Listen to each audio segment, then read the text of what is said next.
Pastor Eduardo Fala, Reis. Fala, meu Reinaldo. Boa amigo. noite, meu amigo. Tudo bem? Tudo bem, e você? Tô bem, graças a Deus. Estou aqui em casa hoje com uma visita especial, um amigo nosso em comum aí, o Piero. Chega aí, Piero, pra você dar um oi aqui. Cadê o Pedro? Dá um oi aí. E Fala, meu amigo, aí? como você está? Saudade de você, viu? Você viu que chique eu poder participar com dois convidados desses mais do que especiais? Vai multiplicar por 10, né? A nossa empolgação hoje, né, Pastor Eduardo? 10 É isso vezes aí, mais, né, é isso Pedro? aí. Com certeza, com certeza. Eu aposto que é a primeira vez que isso acontece com você. Você chama um, vem dois. É a multiplicação. É isso aí. Mas nós vamos marcar, Pedro, para você fazer uma live junto comigo, a gente fazer junto um bate-papo aí. Vamos Tenho embora, estou à sua certeza que vai disposição. ser enriquecedor. Seu Estou à amigo. sua disposição. Boa live para vocês aí. Obrigado, um abraço, Pedro. Abraço. Vai compartilhando e vai dando ideia para nós dois aí hoje, para a gente poder conversar. Com certeza. Reinaldo, e aí, como que estão as coisas? Como estão as coisas por aí? Paz, aqui no Mato Grosso as coisas são muito dinâmicas, né? Glória a Deus. Então, estamos animados com esse novo tempo que há de vir, né? Eu acho que hoje nós temos que mudar de assunto. Nós não podemos ficar falando aí de pandemia, não podemos ficar falando dessa situação, porque já está me cansando Concordo tudo isso, né? plenamente. Cada dia uma notícia, um dia fecha, outro dia abre, outro dia fica 15 dias fechado, agora pode isso, agora não pode aquilo. A Aqui em única coisa Balneário que não nós, está diferente, não. É abre, fecha, abre, fecha. a única coisa que nós sabemos é que as portas do céu não estão fechadas, né? Que a Exatamente. nossa, a nossa fé continua ainda valendo em tempo de crise, em tempo de Exatamente. pandemia, em qualquer tempo, né? Deus não fala para nós que sem fé é impossível agradar a Deus em momento que as coisas estão bem. Não, em todo momento, né, pastor Eduardo? É verdade. Eu acredito que... Bom, eu li hoje uma frase do Tozer, que ele diz o seguinte: os cristãos que leem a Bíblia serão os últimos na face da terra a entrar em qualquer tipo de histeria. É isso aí. É bem Então, isso.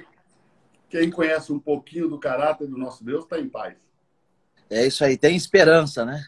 Nós Cheio de temos esperança. esperança.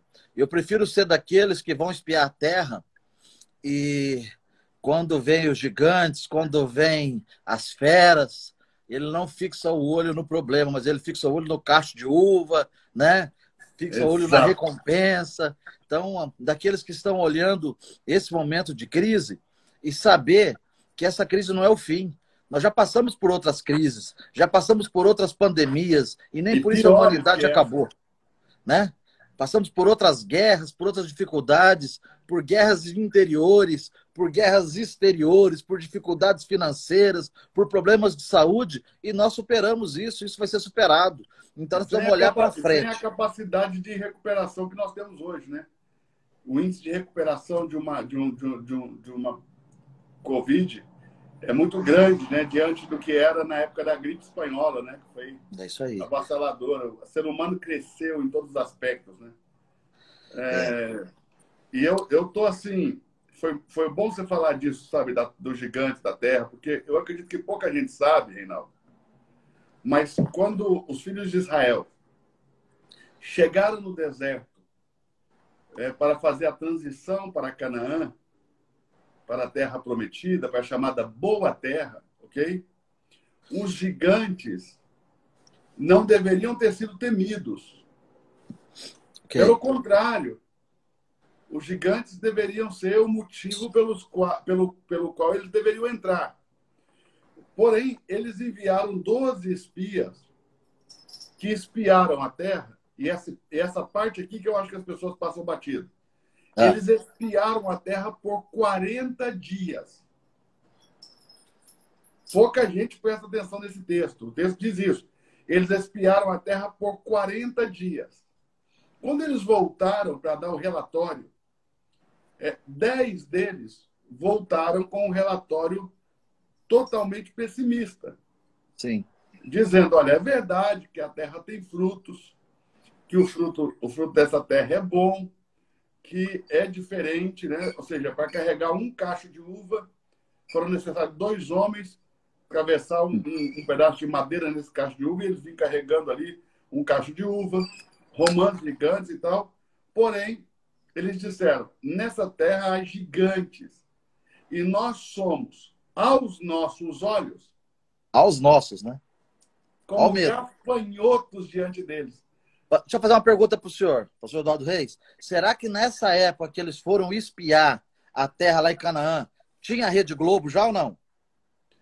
Olha, eu acredito que deveria ter a rede da fofoca ali no meio, a rede da... Porque eu acho que 10 desses espias, nesses 40 dias que eles estavam lá espiando, eles ficavam assistindo muito jornal, sabe? Porque hoje em dia é o medo, né? É isso que tenta trazer esse pânico e trazer isso, né, aos nossos olhos. Nós não nos enxergávamos, né, dignos de vencer. É uma genética espiritual, um DNA espiritual que existe, óbvio. Porque isso que nós estamos vendo veículos de comunicação como a Globo fazer, o Reinaldo, nós temos que parar de pensar que isso é apenas da cabeça de um jornalista. Uhum. Entendeu? Isso aí é uma coisa organizada. Uma agenda. E muito mais disso, há uma inteligência espiritual por detrás disso. E é óbvio que há um DNA espiritual por detrás disso aí, e isso não começou a operar agora. Né? Essa forma de ver as coisas sempre para o lado pessimista, trazendo histeria, causando pânico nas pessoas, isso existe lá em Israel. Aliás, Israel diz, o texto, que em Israel foi preciso separar esse povo que falava dessa forma dos outros. Né? E eles foram chamados homens vios, homens baixos. E essas pessoas ficavam geralmente no fundo. Eles ficavam para trás falando contrário a tudo aquilo que Moisés estava declarando, tudo aquilo que Deus estava apontando, dizendo, vai dar errado, isso aí não vai dar certo. Tentando dividir o povo. A gente tinha que voltar para o Egito. Ai, que saudade da cebola. É saudade da cebola. Então, a Bíblia diz que eles são o vulgo do povo. Ok? Homens baixos, homens vios. Então, vis, né? Então, esses homens sempre existiram. Eu creio que na entrada de Canaã não foi diferente. Por exemplo, foram 12 espiar. 10 eram vulgos, 10 eram baixos. Sim. 10 eram simplesmente céticos quando entrar. Por quê? Não era por causa do gigante, é pela maneira que eles se viam. Baixa autoestima, sem fé, sem vigor, sem força. Porque esses camaradas estão andando com Moisés. Porque o homem foi criado à imagem e semelhança do Criador, que pelo poder da palavra fez todas as coisas, não foi pelo poder da força do braço. Pastor Eduardo, só fazendo um gancho nisso que o senhor está falando, numa dessas minhas idas para Israel, já tive o privilégio de ir 11 vezes, e numa dessas idas, conversei com um judeu israelense, e ele estava falando a respeito desse texto que o senhor estava dizendo, da criação, né? De Deus falar e criar. E aí ele estava falando um pouquinho a respeito do Shabá, do sábado, e a gente lê, né, que no 7º dia Deus descansou. E aí ele compartilhou conosco assim, falou, não, no 7º dia Deus parou de criar. Ele Exato. Criou nos 6 dias. No 7º dia, ele parou de criar, né? Então, Deus nos deu esse espírito criativo, de criatividade, né? De criar, né? Nós temos o DNA dele, né? Então, Exato. É nesse contexto que eu vejo que nós devemos tomar posse, né? Que nós devemos nutrir a nossa fé, a nossa esperança, a nossa expectativa nesse momento de crise, porque no momento de instabilidade é difícil nós ficarmos pensando fora da caixa, fora do normal, né? Você entra meio quase que no piloto automático, não é verdade? Mas no Exato. momento onde vem uma dificuldade, no momento onde você sai daquela zona de conforto, você é obrigado a pensar alternativas diferentes. Você é obrigado a começar a criar e dar vazão às ideias que muitas vezes você não teve, nunca teve, porque você nunca passou por uma circunstância dessa. Mas nesse momento, como nós temos o DNA de Deus, né, o DNA criativo, é nesse momento que nós devemos aprimorar esse dom e talento que Deus nos deu. Exato. Olha que coisa interessante, Reinaldo. Nesse texto da criação, no dia 1 da criação, Deus disse, haja luz, houve luz, separou a luz das trevas, chamou as trevas de noite e a luz de dia, foi tarde e manhã do dia 1, ok? Viu Deus que isso era bom. Pois no dia 2 ele fez a expansão dos céus, ok? Separação entre águas e águas, águas embaixo do céu, águas sobre o céu, poucas pessoas notam esse detalhe, ele colocou águas acima do céu, e chamou a expansão de céu, e no terceiro dia ele mandou que as águas se juntassem num só lugar, criou a terra seca. Esses 3 primeiros dias foram criados para os outros 3. Dos 6 dias da criação, que nós chamamos hexaemeron, ou seja, a obra dos 6 dias. Então, Deus cria um dia para o outro, ele cria um dia como matéria-prima do outro. Ou seja, o dia 1 foi criado por dia 3, o dia 2 foi criado por dia 4, e o dia 3, perdão, o dia 1 foi criado por dia 3, o dia 2 foi criado por dia 4 e o dia 3 foi criado por dia 6. Então, no dia 1 ele cria a luz, no dia 3 ele cria os luminares, que vão governar a luz, que ele chama o sol e a lua de governadores da luz. No dia 2 ele cria o céu, no dia 4 ele cria as aves, que voam pelo céu. Okay? No dia 3 ele cria a terra, no dia 6 ele cria o homem.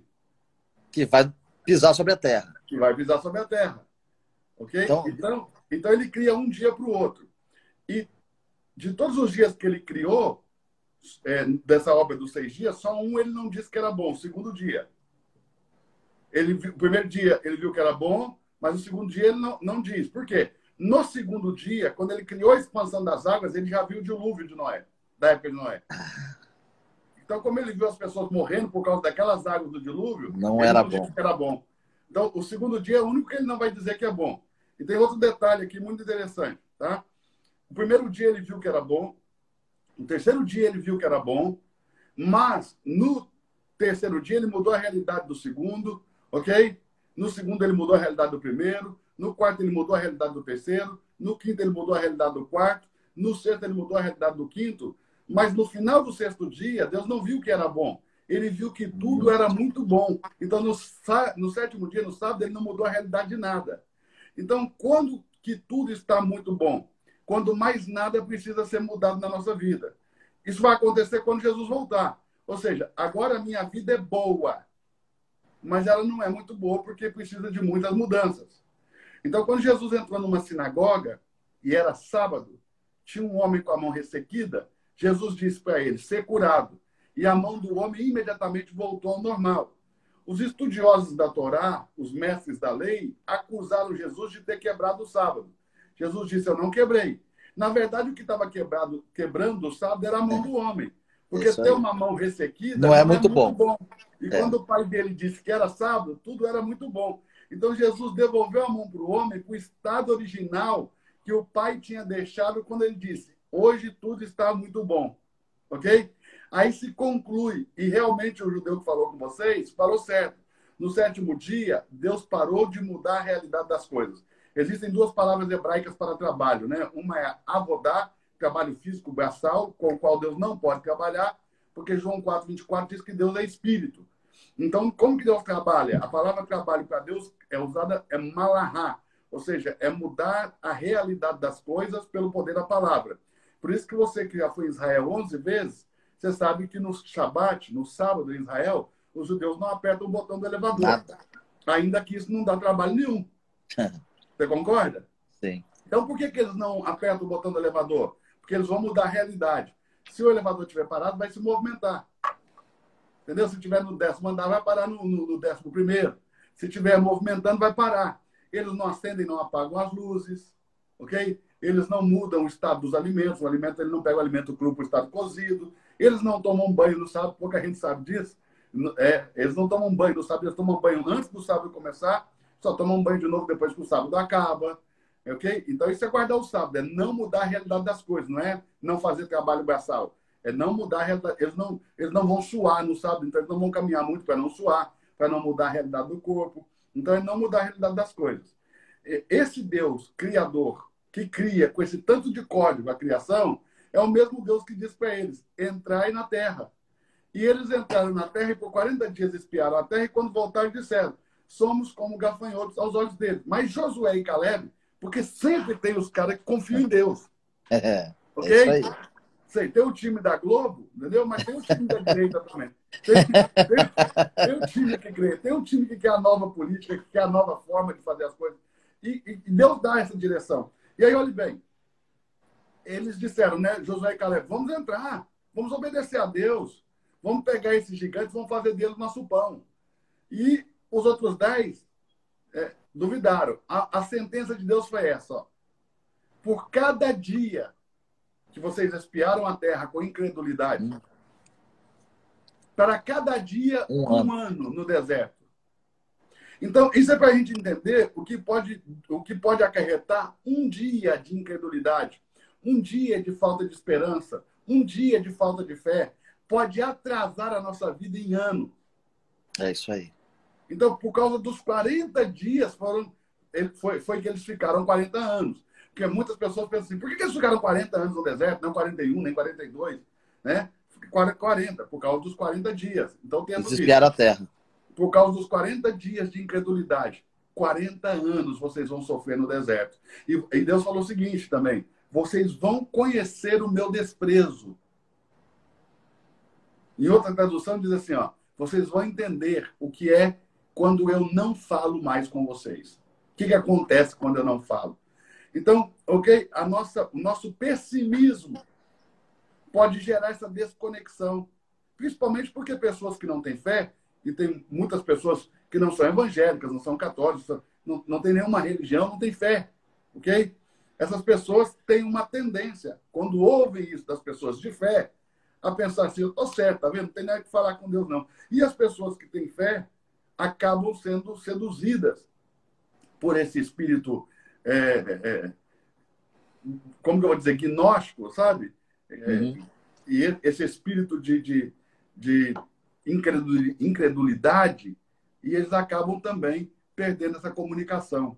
E é ótimo. Eu já acordo, Reinaldo, eu não sei você, mas eu já acordo agradecendo a Deus só de ter acordado. Eu já dou graça por estar respirando, por estar acordado, por ter um dia diante de mim para poder batalhar. É óbvio que nós temos momentos que a gente fica triste, tem momentos que você está alegre, tem momentos que você está eufórico, tem momentos que você está...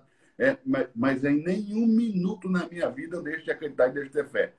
Então, o que acontece? Eu olho para a boa terra e eu quero estar nela, eu não quero ver o gigante. Não quer ver dificuldade, né?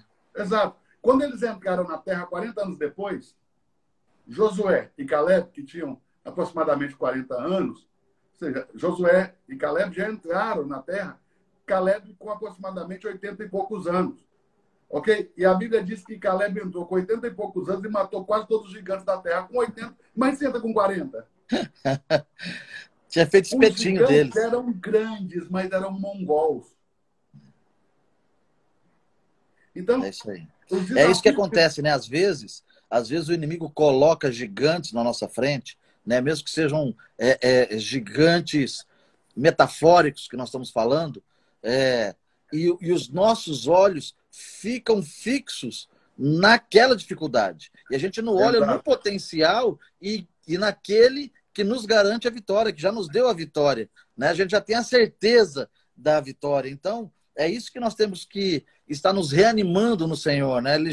Ele nos colocou numa partida de futebol, a gente olha para aquele time, é um time extremamente forte, extremamente capacitado, só que se a gente já tivesse assistido esse jogo do dia anterior e visto que a gente tinha ganhado de 3-0, a gente ia entrar para poder brincar, né? Porque no momento oportuno os gols iam acontecer. E é mais ou menos isso da nossa vida, né? Deus já nos garante a vitória pelo preço que Jesus pagou na cruz. Nós só precisamos saber que as dificuldades vêm para elas serem superadas, para que nós possamos contar novos testemunhos. Né? Eu aproveito aqui para falar a respeito do livro do Segredo de Pai para Filho que eu escrevi, que em cada capítulo eu conto um testemunho meu, da minha esposa, dos meus filhos, de batalhas, de vitórias e de gigantes que nós derrotamos. Né, Reinaldo? E que testemunho. Que nós derrotamos com a glória de Deus. Tá bom? Pastor Eduardo, deixa eu perguntar para você assim, estamos falando do Deus criativo, estamos falando, né, de um momento de oportunidades por essa circunstância que está passando, e nós estamos vivendo, né, como o senhor disse agora há pouco, num momento de muitos recursos, né, que nós temos muitas possibilidades. Né? Nós estamos aqui fazendo uma teleconferência que parecia que era coisa de filme de ficção, né? O senhor lá aí em Balneário Camboriú, eu aqui no Mato Grosso, e gente do Brasil e do mundo todos nos ouvindo aqui e podendo nos ouvir simultaneamente. Como que nós podemos aproveitar esse momento com essas tecnologias e com essas oportunidades das redes sociais, das mídias sociais, né, dessa interatividade do digital? Nós estamos agora, nesse exato momento, no nosso Zoom ali, com o Thiago Lopes, que trabalha comigo, com quase 400 pessoas online no Zoom, fazendo o desafio de redes sociais. E o Piero deu uma palavrinha lá a meu pedido, e ele compartilhou algo lá que o Bill Gates falou há algum tempo atrás, que isso veio à tona agora, acredito que muita gente já deve estar sabendo, que é o seguinte, ele falando acerca do futuro aqui, né? Que existem as empresas que estarão na internet e as que não vão mais existir. Não tem solução, né? Ou já está na internet, você tem já as foi. que estão na internet e as que deixaram de existir. Então, o futuro é isso. Tem as empresas que estarão na internet e as que deixarão de existir.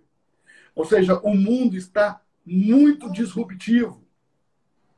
Se você pensar que na Europa, né, aí clássica, ou seja, toda família bem-sucedida tinha um piano de cauda em casa. Ok. Aí os caras inventaram um toca-disco. E aposentaram o piano, porque o toca-disco era muito mais barato e você tinha o toca-disco, a bateria, a guitarra, o violão, o baixo, tudo num lugar, ainda o vocalista. Ou seja, e aí veio o CD e aposentou o vinil. E aí veio a internet e as plataformas digitais e simplesmente o CD deixou de existir. Praticamente não faz mais sentido com o Spotify você ter um CD. Ou seja, eu lembro que eu vendia DVDs das mensagens que a gente pregava na igreja. Hoje ninguém lembra, não adianta fazer isso, não funciona. Olha que eu acho que o senhor vendia fita cassete, não é? No começo. Eu cheguei a vender fita cassete também e VHS. Mas olha que coisa interessante, Reinaldo. Então, a disrupção é muito grande, né? Quem imaginaria que você hoje tiraria foto com o celular? E que você não ia precisar revelar o filme? Você não ia precisar levar o filme? Ou seja, a disrupção é muito grande. Veja a disrupção que causou uma empresa igual o Uber. Ou seja, é a maior frota de transporte de transporte de pessoas no segmento dela, do mundo, sem ter nenhum carro. É isso aí. Sem ter nenhum carro. Eles não têm nenhum carro. Não tem que pagar IPVA, não tem que pagar manutenção, seguro. Airbnb, ou seja, o maior locador de quartos de hotel do mundo não tem um hotel, não tem um quarto de hotel. Ou seja, você tem o mundo inteiro alugando por meio do Airbnb. E outros aí, né? Então, nós vemos o seguinte, o mundo está digitalizado. E nós estamos vivendo agora, Reinaldo, uma terceira onda da internet no mundo, que é a onda da comunicação. Ou seja, a cada minuto surge uma maneira nova de se comunicar pela internet. Vamos pegar aqui o Instagram, que é uma rede social. Nós estamos aqui falando por meio da live, né? Do sistema de live do Instagram. É uma forma de comunicação. Mas eles têm o feed também. Eles têm os stories. E a cada dia vai nascer novas formas de se comunicar. E as grandes startups que estão nascendo aí, despontando, tanto no Vale do Silício, como em Tel Aviv, né? Que seria o Vale do Silício lá de Israel. O que elas estão antenadas agora? Em comunicação por meio da internet, né? É o tempo em que os robôs estão fazendo vendas. Ou seja, você não precisa mais fazer venda, o robô faz vendas, tem bot que faz venda, né? Você programa ele para fazer venda, conversa com as pessoas. No banco, você conversa com um gerente virtual. No meu banco tem um gerente virtual. Você pode falar 24 horas por dia. Você faz as perguntas e responde. E diz que esse funcionário aí não entra na justiça, não. E esse tipo de funcionário não entra na justiça. E cada vez você tem menos vaga de trabalho, ok? Para gente que não tem uma especialização, muito, que não está preparado para o mercado de trabalho com esse tempo de tecnologia. Aliás, eu tenho um amigo que ele tem uma empresa que ele só contrata na empresa dele meninos, ok? Que nasceram dos anos 90 para frente. Aí eu perguntei para ele por quê. Ele falou assim, porque esses meninos, eles consumiram entretenimento diferente da gente. Sim. Como que a gente consumiu entretenimento? De forma passiva, sentado na frente de uma televisão, recebendo entretenimento. Esses meninos não. Esses meninos jogam PS3, PS4, ok? Então, a PS5 forma de agora. PS5, a forma é ativa, ok? E quase todos eles, para jogar, precisam saber de inglês. Entendeu? Ou seja, na época do Come lá, né? Pac-Man. Você não precisava saber de inglês para jogar aquilo. Hoje você você tinha que reunir seus amigos na sua casa. Agora você joga em rede. Cada um na sua casa, todo mundo junto. Vocês conversam em tempo real ali. Então, o mundo está assim. E o que eu vejo dessa questão do digital? Principalmente para o reino de Deus e para a igreja. Eu penso que na tecnologia a igreja sempre chega atrasada. Eu não sei por quê. Ou seja, a igreja passou muitos anos dizendo que a rádio era do diabo. Ou seja, quando o diabo foi para a televisão, a igreja comprou a rádio. Aí a igreja passou muitos anos dizendo que a televisão era do diabo. Aí o diabo foi para a internet e a igreja foi para a televisão. Quer dizer, você vai esperar o diabo sair da internet para você entrar? Não dá. Não dá. Ou seja, nós temos que compreender que isso são ferramentas. E quanto mais pessoas de Deus que se dedicam à expansão do reino tiverem acesso a essas ferramentas e capacidade de criar, porque eu não interagir, entendo, né? Eu não entendo que há criatividade maior que a de Deus. Para mim, os dois homens mais sábios que pisaram na Terra, primeiro foi Jesus, que para mim Jesus foi mais sábio que Salomão, ok? Ele é o homem mais sábio do mundo e Salomão foi o segundo. E ambos receberam sabedoria do alto, não foi sabedoria humana. Não foi sabedoria humana. Há um texto na Bíblia que me preocupa. Pode falar. Não, pode falar. Depois falar de Salomão. Há um texto na Bíblia que me preocupa. Porque um texto lá do livro do profeta Daniel, que diz que nos últimos tempos, os homens correriam de um lado para o outro em busca de sabedoria, buscando se tornarem mais sábios. E numa primeira olhada para esse texto, num primeiro olhar, tá? Numa primeira análise, você fala, poxa, que coisa boa, as pessoas vão buscar sabedoria. Isso sim, é ótimo. O problema é que eles estão buscando de um lado para o outro. E quem vai de um lado para o outro é porque está perdido, sem foco. Não sabe onde quer chegar, né? Não tem direção. Seja, é a ignorância do excesso de informação, Reinaldo. Você tem muitas vezes um bando de dados e não um banco de dados, né? Você fica com muita informação, mas você não sabe aonde aplicar aquela informação. Você não tem um foco, você não tem uma direção, você não tem um objetivo, não tem uma meta. E por isso que a gente vê muita gente perdida, andando de um lado para o outro, porque não estabeleceu, né, uma direção para a sua vida. Não sabe, olha, eu quero crescer, eu quero ser empresário, ou eu quero ser professor, ou eu quero ser pastor, ou eu quero ser músico, e correr atrás do seu sonho e buscar informações hoje que estão disponíveis, muito mais disponíveis do que estavam há 20, 30 anos atrás, para ajudar a adquirir sabedoria com o objetivo de atingir o alvo, né, aonde você quer chegar. E não você ficar, muitas vezes hoje, perdendo tempo com tanta informação que tem na internet, com tanta distração que tem na internet, mas sem um foco em objetivo. E a hora que você vai ver, você tem jovens, né, jovens ou a gente mesmo, perdendo aí 3, 4, 5 horas de tempo na internet sem adquirir conhecimento em prol do seu sonho e do seu objetivo. E o excesso de informação, Reinaldo, ele simplesmente é ignorância. A informação em excesso, que te deixa perdido, sem foco, é simplesmente ignorância. Eu passei nos últimos 3 anos, passei por um período intenso aí de tratamento da parte do Senhor. Graças a Deus, né? Deus nos deu a forma aí de romper e essa forma foi a internet. Tá? Estamos rompendo aí pela internet. Mas eu passei. E o que eu aprendi, assim, nesses dias difíceis que eu passei no passado aí, recente? O que eu aprendi? Qual foi a lição que Deus me deu aí de forma clara? A lição não existe possibilidade do diabo criar riqueza. Toda riqueza tem origem em Deus. Uhum. Tesouros ocultos escondidos que ele colocou na terra. Porque as pessoas confundem dinheiro com riqueza. E dinheiro não é riqueza. Dinheiro só representa a riqueza porque tem lastro nela. É isso daí. Porque se dinheiro fosse riqueza, Reinaldo, impressora nossa. O Bolsonaro comprar umas gráficas, imprimir real aí a riberia e deixar os brasileiros o povo mais rico do mundo. Mas isso não é possível, porque não teria lastro a moeda. Então, à medida que o país produz riqueza, o que é riqueza? Riqueza produz você, como empresário, lá quando você produz proteína animal. Então, quando você exporta isso, quando você vende isso no mercado interno, isso é riqueza. Riqueza é gás natural, é petróleo. Riqueza são os grãos que o país produz, né? Aí no Mato Grosso, então, é um dos maiores produtores de soja do mundo, esse estado aí, né? E se não for o maior, né? Agora, olha isso é riqueza. Então, o dinheiro representa. O que o diabo aprendeu? O diabo aprendeu a manipular mercados e a manipular dinheiro, mas o diabo nunca criou riqueza. Toda riqueza tem origem em Deus.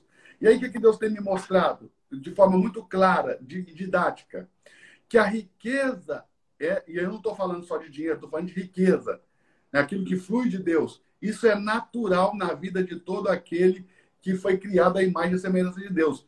E a pobreza, a escassez, a miséria é resistência em aprender a sabedoria. É isso aí. Toda resistência gera miséria. Toda resistência com a sabedoria gera miséria, falta, escassez. Então, presta atenção. Riqueza é natural.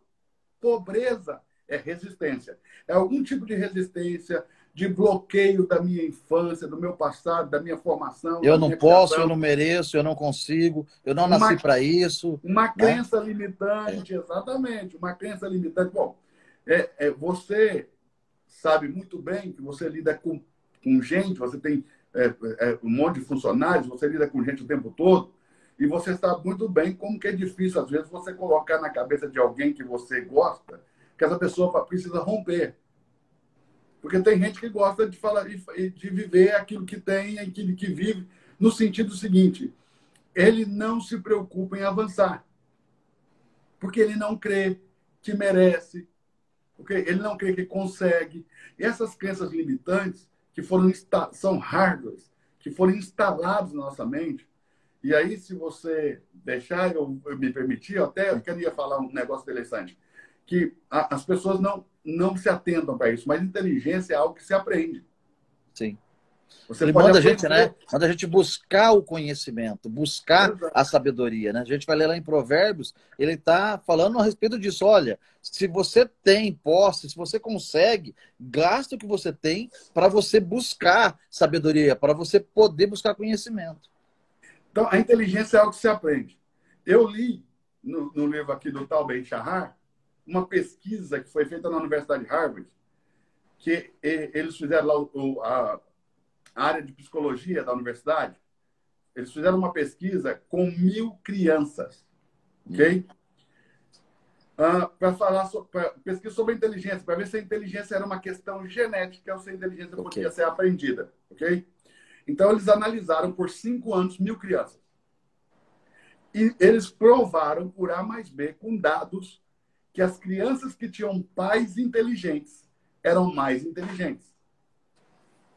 E aí, no primeiro momento, o que você pode pensar? Tá vendo? Genética. Inteligência genética. Só que as 1.000 crianças eram adotadas. As 1.000 crianças eram adotadas. Ou seja, elas eram mais inteligentes porque os pais mais inteligentes estimulavam a leitura, estimulavam o crescimento intelectual, estimulavam. Então, a inteligência é algo que se aprende.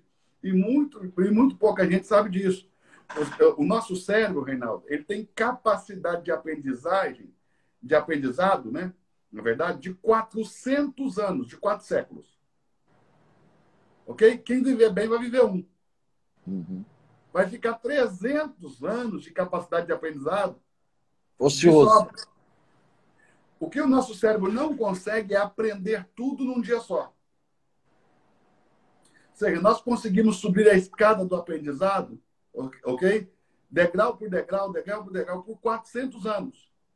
O que a gente não consegue é subir toda a escada num só dia. Então, nosso cérebro ele tem uma capacidade diária, ok? De adquirir informação, processar essa informação e trabalhar ela de maneira que ela, se ela vai ficar no nosso cerebelo, se vai para o nosso córtex, o sistema límbico, em que parte do cérebro essa informação vai, se ela vai para o nosso consciente, para o inconsciente, se isso vai virar um aprendizado prático, se isso vai ficar lá no seu inconsciente guardado para um momento específico. Então, mas o nosso cérebro ele tem um limite diário. Quando nós sonhamos, isso cientificamente é o cérebro sendo resetado ali para você adquirir novas informações no dia seguinte. Por isso que se a pessoa não dorme, tem que limpar, né? Muitas horas acordada, sem dormir, ok? E se você expõe a pessoa a muitas horas sem dormir, esse reset acontece com a pessoa acordada. Daí vem a ideia do delírio, né? Vem a pessoa está delirando, porque está acontecendo isso acordado mesmo. O cérebro tem que fazer isso. Então, quando você recebe uma informação, toda informação, por exemplo, se eu tiver que estudar para uma prova, e um bom aluno que estuda para uma prova aqui no Brasil, Reinaldo, ele estuda quantos dias antes da prova? Um bom aluno, um bom aluno. Um bom aluno vai estudar no máximo aí uns 3 dias antes da prova. Não, se ele estudar 3 dias antes da prova, Reinaldo, ele é estudante, ele não é aluno. O aluno estuda, ele estuda geralmente no dia da prova. Fala para o pai e para a mãe assim, ó, me acorda um pouquinho mais cedo.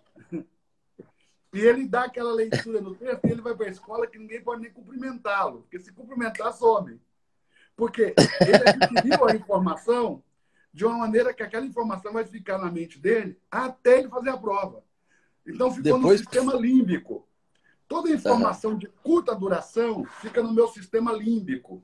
O sistema límbico é a parte mais idiota do nosso cérebro. Ou seja, todo ser humano tem um idiota dentro dele, que é esse sistema límbico. E todo ser humano tem um gênio dentro dele, que é o córtex cerebral. Então, que armazena, né? Que é uma informação para tempo duradouro, né? Para você poder armazenar. É uma informação, no córtex está a informação de longo prazo e está a capacidade de processar essa informação.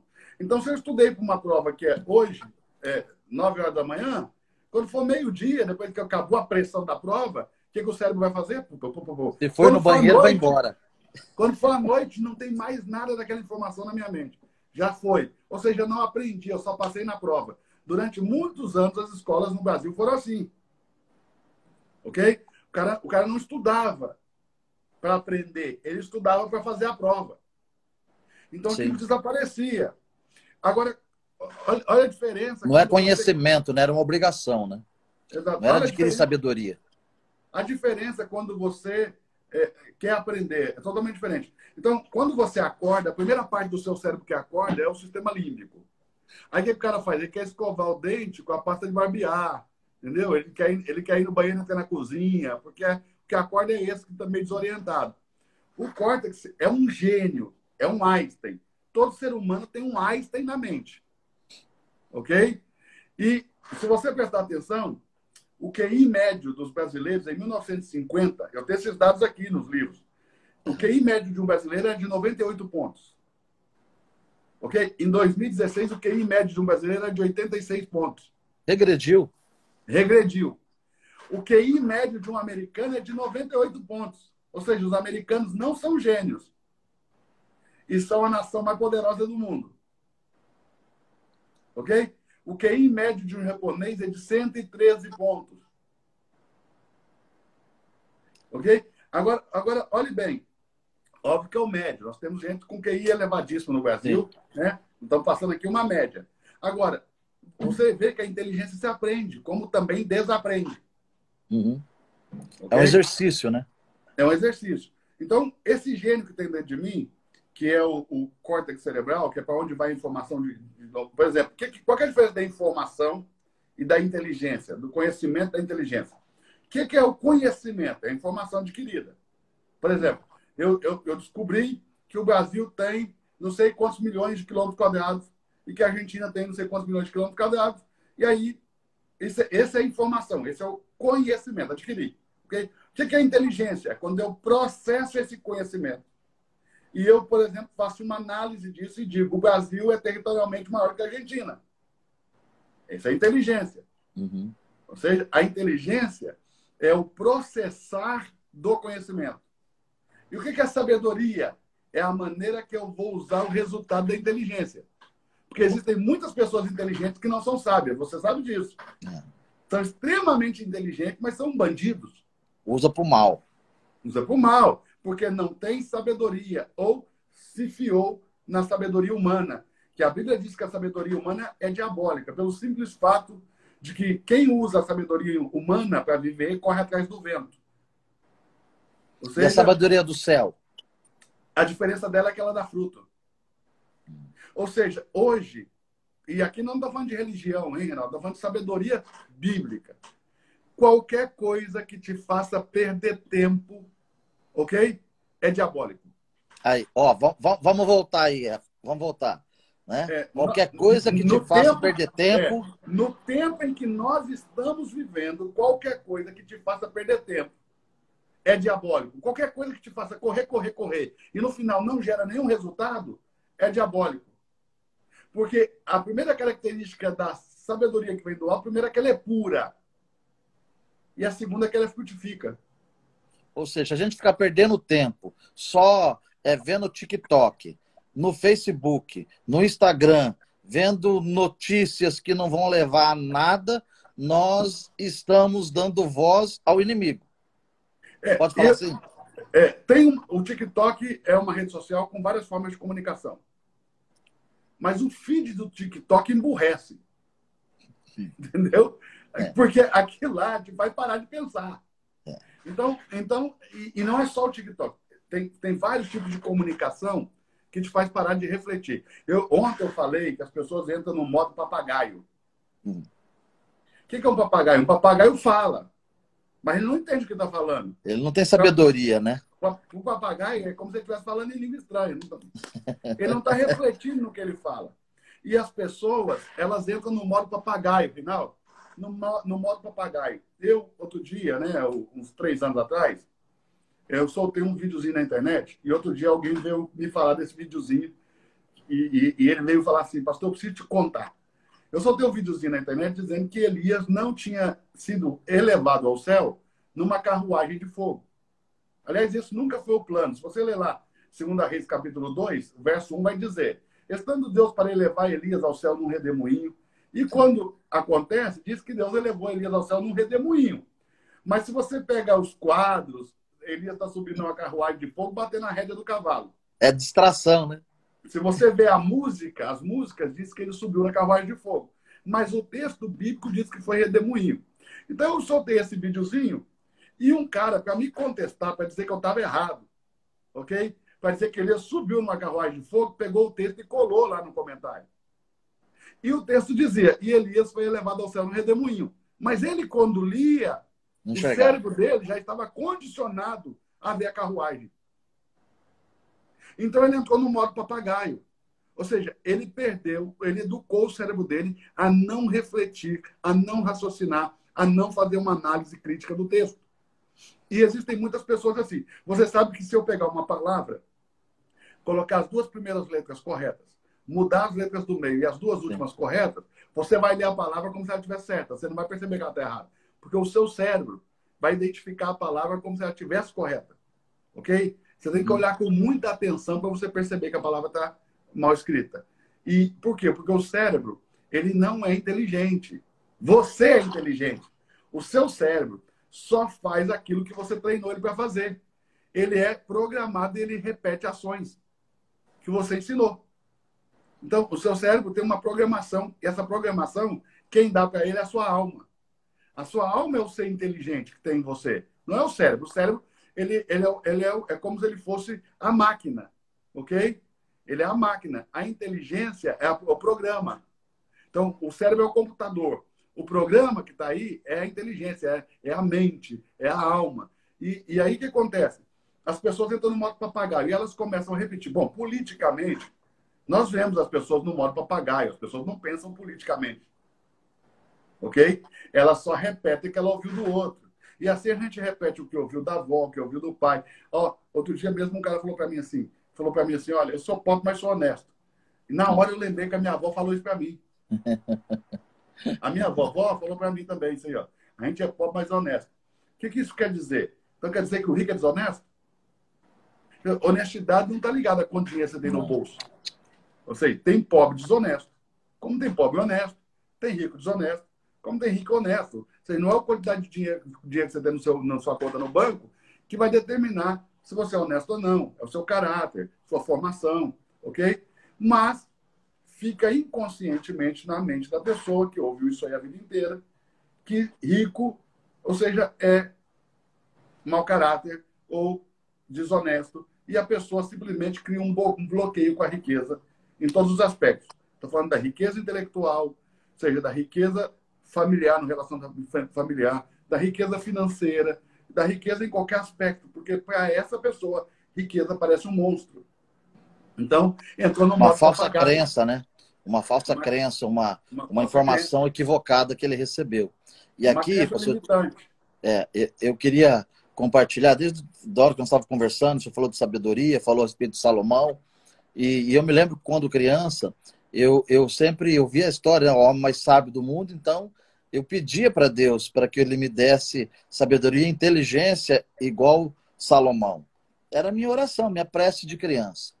Depois, quando eu cresci mais, e uns anos, e não faz muito tempo não, que eu fui estudar novamente a vida de Salomão e pegar os últimos dias dele, e eu vi que ele não teve atitude muito sábia, né, da maneira que ele terminou a vida. E naqueles dias eu falei, Senhor, que o Senhor possa me dar a sabedoria de Jesus, né? Porque Jesus começou bem e terminou melhor ainda, né? Talvez a morte de cruz a gente olha assim e fala, nossa, mas não foi legal. Mas com aquilo ali, ele reconstruiu todos os nossos sonhos, nossos projetos, ele reconstruiu todo o domínio que nós tínhamos perdido e nos deu a oportunidade de nós termos o acesso e o controle das nossas vidas através da vida dele, né? E outra coisa que nesses dias, pastor Eduardo, eu quero aqui até confessar e falar isso aqui na live, até porque ela também vai ficar gravada, as pessoas vão ter oportunidade de continuar assistindo. Ok. É que eu sempre fui ministrado, minha casa, minha família, minha esposa, né? Você conhece um pouco da minha história, e sempre a nossa vida foi uma vida de fé, né? De ousadia, de perseverança, de oração e de semente no altar e de fidelidade com Deus, né? Nos dízimos. E nesses dias agora, nesses últimos meses, nesses últimos anos, que nós estamos aqui com a Casa de Oração em Cuiabá e com uma série de outras obras que a gente tem ajudado, e até por uma questão de estar em transição de igreja, de denominação, ter mudado, e a gente está nisso, eu e minha casa, nós estávamos semeando muito no reino, e até semeando valores muito maiores do que o dízimo que nós daríamos. Ok. Certo? Só que as coisas estavam truncadas, as coisas estavam assim, não conseguiu deslanchar. E um dia minha esposa conversou comigo, outro dia minha filha conversou comigo, papai, eu acho que nós precisamos, assim, oficialmente, né, voltar a dizimar numa igreja, num ministério. E assim não tem a ver com valor, porque, como eu disse, nós estávamos semeando várias vezes mais do que o valor do dízimo, ou seja, daquele valor que nós tiramos para a nossa subsistência, daquele valor que nós utilizamos nas nossas despesas cotidianas ou daquilo que a gente precisa. E nós tivemos uma experiência nesses últimos 2 meses, 3 meses, que eu voltei, né, a entregar no altar o dízimo, além da oferta. O senhor não tem noção de como as coisas destravaram na nossa vida novamente. Agora, eu Já ministrei isso dezenas e dezenas de vezes, né? Em vários países, em várias igrejas, como que eu posso virar papagaio, né? E não praticar esse princípio. E aqui eu falando com o Pinheiro agora, à tarde, voltando aqui para casa, estavam falando justamente sobre isso. E aí, né, eu vejo nesse momento que nós estamos passando das igrejas fechadas, das pessoas online, quando abriram as igrejas, mesmo com limitação de pessoas, as pessoas não voltaram para a igreja com limitação, mas não conseguiu encher os templos, mesmo na limitação de pessoas, porque ou porque está com medo, ou porque acostumou no digital, de assistir uma live, assistir uma culto online. Mas o que eu quero falar aqui é que, para você que está nos ouvindo, não caia na armadilha, né, de você não ir para a igreja e nem de você deixar de entregar o seu dízimo no altar. Então, se você quiser ouvir alguma coisa da live, da minha parte, o pastor Eduardo nos trouxe um conteúdo fantástico, está nos trazendo sobre sabedoria, né, sobre tudo isso que nós estamos conversando. Mas hoje eu queria te deixar esse conselho, né, para você voltar para a igreja, para você dizimar e para você ofertar. Vou deixar um código aqui que talvez seja a coisa mais importante que eu vou falar nessa live hoje. O código é o seguinte, Reinaldo, você é um empresário bem-sucedido e produz riqueza. E produz em números que a maioria das pessoas nem sonham. E você tem amigos empresários que não são cristãos como você, são ímpios. E que não são dizimistas. E que talvez você pode olhar para a empresa daquele cara e falar, poxa, esse cara não dizima e é rico e não tem problema nenhum com dinheiro.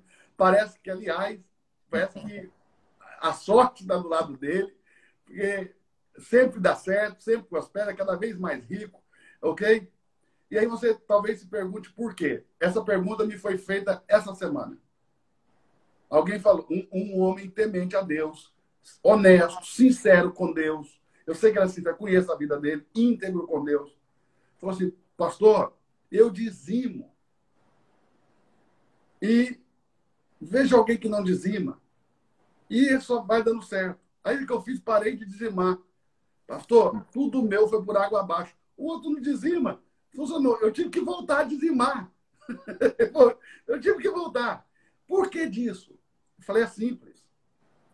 Pouquíssimas pessoas sabem, mas Deus disciplina os filhos. É isso aí. Ok? Está lá em Hebreus, no capítulo 12, verso 6, que Deus disciplina a todos quanto Ele ama. E açoita todos aqueles que Ele recebeu por filho. Só que também está escrito em Hebreus, no capítulo 12, que Deus não disciplina o que não é filho. Quem não é filho não está debaixo de disciplina. Então, quando um filho de Deus não dizima, é uma coisa. Quando um ímpio não dizima, é outra. O ímpio está à sorte. Tudo que acontece debaixo do sol para o ímpio, dá no mesmo. Acontece ao ímpio e ao justo. Ok? As mesmas coisas. E quem acorda cedo e trabalha muito terá fartura de pão. Às vezes o ímpio não é dizimista, mas é trabalhador. E como ele está à sorte, nós estamos debaixo da disciplina de Deus. Então, primeiro, qual é a origem da disciplina de Deus? O amor. Ele só disciplina quem ele ama. Uhum. Então, é a origem da disciplina. Para a gente não confundir a disciplina de Deus com um suposto desejo de Deus de nos ver sofrer. Não é isso. Mas é a nossa fidelidade, né? Ele quer a nossa fidelidade, ele quer o nosso coração. Você tem filhos. Como que você vai deixar seus filhos crescerem sem discipliná-los? Não tem como. O que eles vão se tornar se você não disciplinar? Então, se nós que somos maus sabemos dar boas coisas aos nossos filhos, imagina Deus que é bom. Então, ele diz que ele disciplina todo quanto ele ama e açoita todo aquele que recebe por filho. Então, é diferente quando um ímpio não dizima e quando um filho de Deus não o faz. É isso aí. Você sentiu na pele. Mesmo dando mais, você entendeu que o segredo aqui não é quando você está dando, é se estamos fazendo a vontade dele ou cumprindo os princípios dele. Princípios, E ele não disciplina, Reinaldo. A gente tem que pôr isso na cabeça. A Bíblia diz lá, o texto assim, ó. Se estáis sem a disciplina, da qual todos se fazem participantes, logo não sois filhos. Ou seja, ele não disciplina quem não é filho. Ele só disciplina filho. Sois bastardos. Então, nós temos que atentar para isso. A disciplina do pai só está sobre o filho. Então, todo mundo vai no Paraguai, compra os negócios no Paraguai e passa sem declarar imposto. Okay? Quando você vai, eles te param. Por quê? Porque você tem um pai. E seu pai está cuidando desses mínimos detalhes da sua vida. Então, qual é a origem da disciplina? O amor. E aí eu vou falar rapidamente. 3 motivos pelos quais Deus nos disciplina segundo a Bíblia. Eu não estou criando, estou te mostrando a Bíblia. Primeiro motivo pelo qual Deus nos disciplina. Dá lá em Hebreus 12, para sermos participantes da sua santidade. Para quem Deus nos disciplina? Para sermos participantes da sua santidade. Ok? Segundo motivo por qual Deus nos disciplina. Para não sermos condenados com o mundo. E o terceiro motivo pelo qual Deus nos disciplina é para que possamos expressá-lo e representá-lo. Testemunho. Testemunho. Então, amém. É isso. Então é diferente quando um ímpio que não é filho de Deus, ok? Não dizima, e quando um filho de Deus dizima. Eu sei que talvez eu vou deixar muita gente chateada com essa história de que alguém é filho e o outro não é. Mas essa é a realidade. Muitas pessoas são criaturas de Deus. E para nós sermos filhos só tem um caminho, né, pastor Eduardo? Criaturas que Deus amou, junto com tudo que ele criou. Né? Porque a gente acaba confundindo ali João 3,16 como se tivesse escrito Deus amou o homem de uma tal maneira. Não está escrito assim. Mundo. O mundo, a palavra é cosmos. Deus amou tudo que ele criou. E de tudo que ele criou, só o homem precisa crer para ser remido. Porque quando Jesus morreu, o seu sangue foi derramado, ele remiu a criação. Amém. Mas o homem é o único ser em toda a criação que pode rejeitar esse favor de Deus, essa graça. Então Deus precisa que o homem creia e aceite esse favor. Aceite Jesus Cristo como Senhor e Salvador. Nós estamos aqui a 30 segundos para terminar. Eu quero agradecer o pastor Eduardo, esse papo fantástico. Foi muito bom. Um abraço ao Pietro que está aí do lado.